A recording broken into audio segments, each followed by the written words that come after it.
Hi everybody, and welcome to another video of the channel. Well, the main difference between this video and the most recent ones you will probably notice is that in front of me I do not have a DVD copy, I have a book. Well, that's because the movie that I'm going to talk about, more accurately the story that I'm going to actually be talking about for the next couple of minutes, I came to know it not because of cinema but because of literature.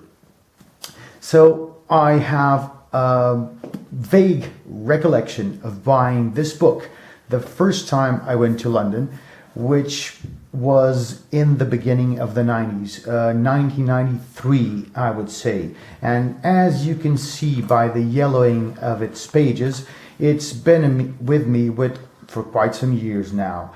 Right, so as I was telling you, I've been preaching in my videos about the greatness of cinema, and I do not take one word back from what I've said, but literature also proves to be extremely satisfying for me. Basically, why? The notion that I would like to entertain over here is that with literature, your mind roams free. When you watch a movie, your mind is encapsulated by a certain and determined image. So you are boxed in by that cinematical approach. In literature, you have to entertain your mind. You have to discover and to analyze and to create the images in your mind. So as I had told you before, when I first got in contact with this story, and there was a period of time in my life when I read a lot of Stephen King. Now, not so much, but in the early 90s, I was an avid consumer of Stephen King's novels.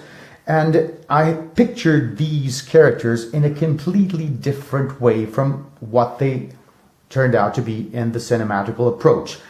So, briefly, I would like to read what's on the back of this book to contextualize this story. To the children, the town was their whole world. To the adults, knowing better, Derry, Maine was just their hometown, familiar, well-ordered, for the most part, a good place to live. It was the children who saw and felt what made Derry so horribly different. In the storm drains, in the sewers, it lurked, taking on the shape of every nightmare, each one's deepest dread. Sometimes it reached up, seizing, tearing, killing. The adults, knowing better, knew nothing. Time passed, and the children grew up, moved away. The horror of it was deep buried, wrapped in forgetfulness, until they were called back once more to confront it as it stirred and coiled in the sullen depths of their memories, reaching up again and making their past nightmares a terrible present reality.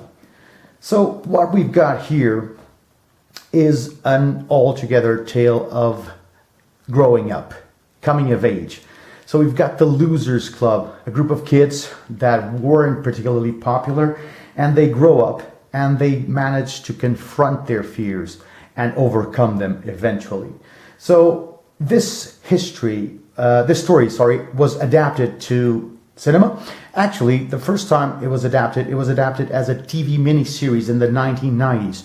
I must confess that I only recently have watched this miniseries, and the only thing memorable about it was Tim Curry's performance as Pennywise. I can also say that it was directed by a gentleman called Tommy Lee Wallace.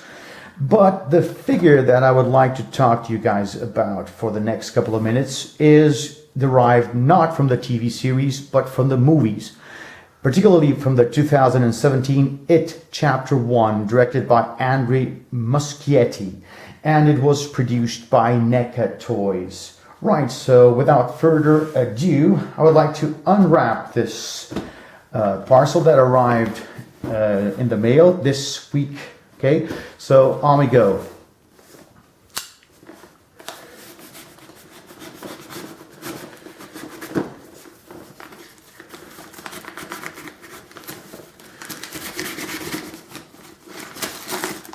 Okay.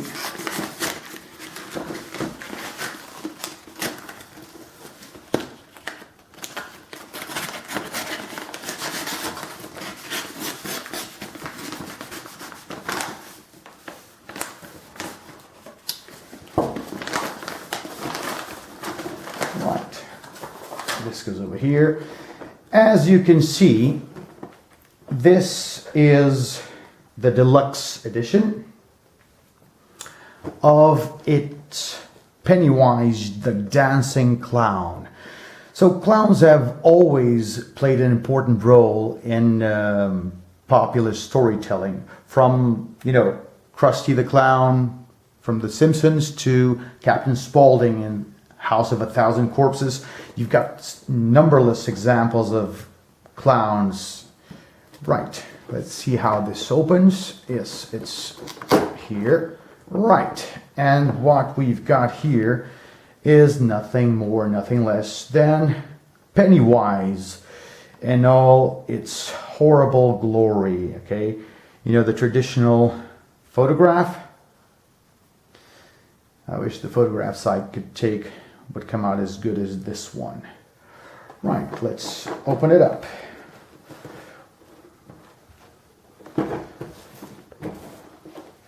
Yeah, it's already been opened. So once again, this is a pre-owned figure from an adult collector who assured me that he only displayed it and never played with this figure. Okay, so the main body, here we go. Yeah, these absolutely grotesque arms, insect-like arms. Yeah, I mean, this is creepy all the way, okay? All the accessories it comes with, meaning different heads.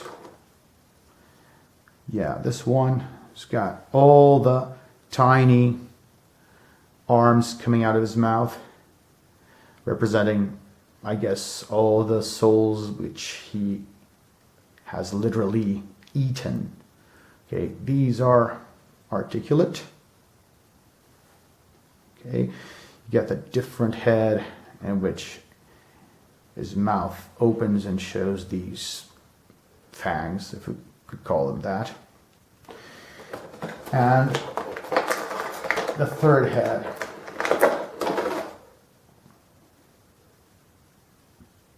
Perhaps the creepiest of them all. Okay, some extra arms and hands. Okay, extra arms and hands, in this case, clenched fists. And two other hands. Nice backdrop. So I know what I'm going to use for the pictures for this video. And once again, the figure itself, okay? Full of articulation, a killer sculpt like Neca has gotten us used to.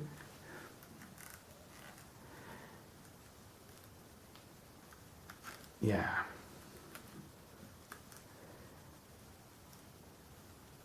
And once again, a timeless story in which, in the end, good prevails and it overcomes evil.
I thank you for accompanying me on this journey to Stephen King's somewhat devious mind.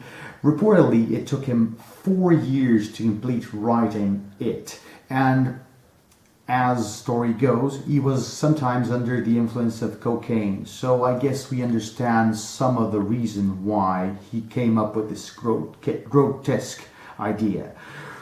I hope you've enjoyed. I know I most certainly have. Hope to see you soon.